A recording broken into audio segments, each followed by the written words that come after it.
Is fear and apprehension getting in your way? Is it stopping you and paralyzing you from doing what you know you need to do? It can happen, and it happened to Susan, who was working for Kenya. Fortunately, Susan and I got to talking.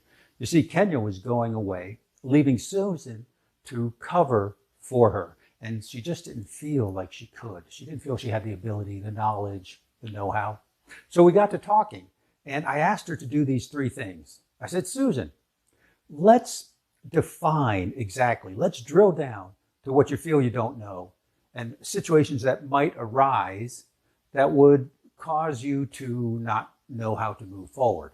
And we made a list, and I asked her to talk with Kenya before Kenya went on vacation and figure these things out and get the knowledge so at least the situation can be handled or at least put on the back burner and be okay until Kenya got back.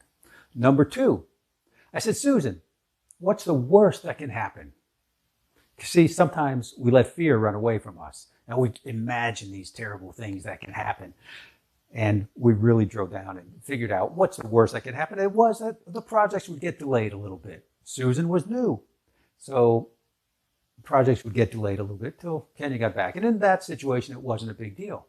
Number three, I asked Susan to own the knowledge that she had and her ability to figure it out along the way if she didn't know how to handle it at the moment. And things worked out okay. If you find yourself paralyzed by fear and apprehension, by having a knowledge gap, here's how you close the knowledge gap. Figure out what you don't know, make a list, and then figure out how to learn that. Number two, what's the worst that can happen? Realistically, what's the worst that can happen?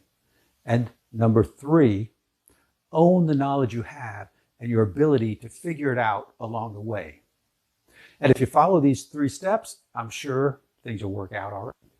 And if you'd like to talk with me about your personal situation, your unique situation, how this process can help you, the link to my calendar is in the comments. And for the first 5 people that schedule with me, I'm offering a free 30-minute consultation, and we'll figure out how to close that knowledge gap and open your potential.